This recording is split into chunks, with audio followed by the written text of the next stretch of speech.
Today, I am here to talk to you about Michelangelo.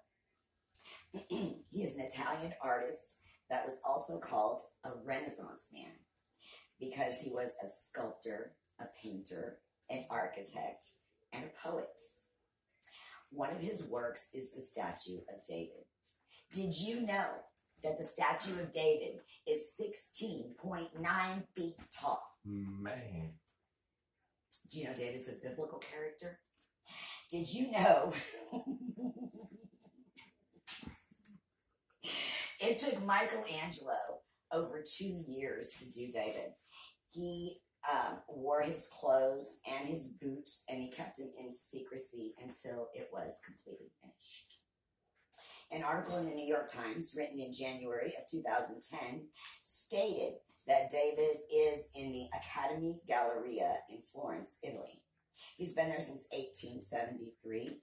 Before that, he was at the Palazzo Vecchio, and now there is a replica there.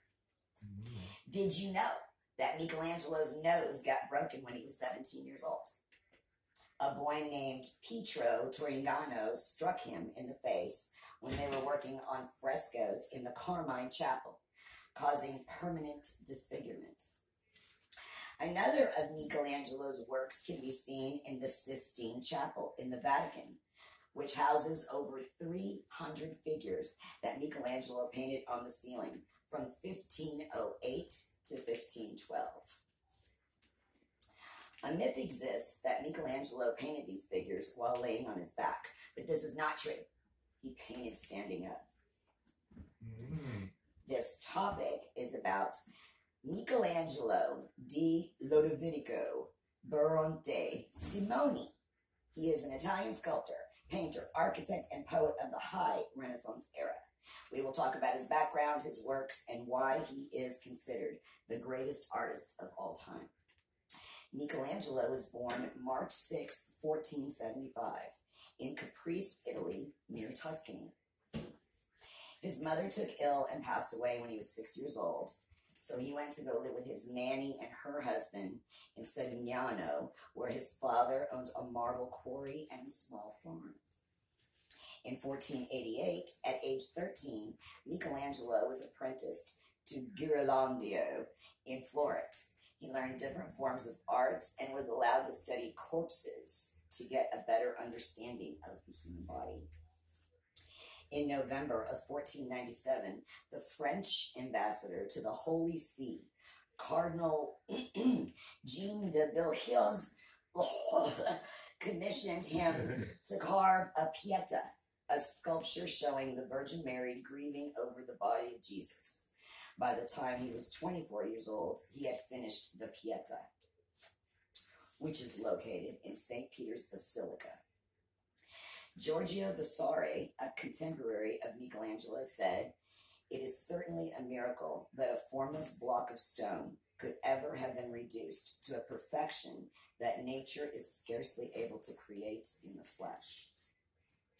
Michelangelo created too many works for me to talk about in our short time today. The Renaissance era created humanism and naturalism between the 14th century and the 17th century. Michelangelo's work inspired other artists who tried in vain to replicate his style. The Renaissance promoted rediscovery of art, classical philosophy, and literature. In his lifetime, Michelangelo was often called Il Divino, which means the divine one. Michelangelo was the first Western artist whose biography was published while he was alive. In fact, 2 biographies were published during his lifetime.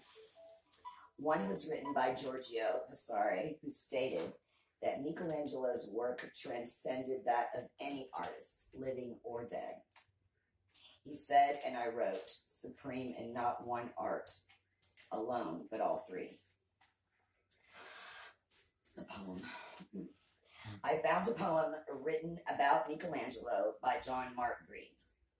The poem is titled "The Fault in Our Stars," which I would like to read. Each of us needs someone who sees the stars in our faults, the way that Michelangelo saw statues trapped in marble blocks. Then love's sculpting hand can chip away at our rough exterior until all the hidden beauty within can be gloriously set free. I can't ever get through that poem. Okay. At last. Today we discovered Italian artist Michelangelo. We talked about his background, his works of art, and why he is considered a Renaissance man. Thank you for listening to my speech today. All right. That poem gets me every time. I literally practice it like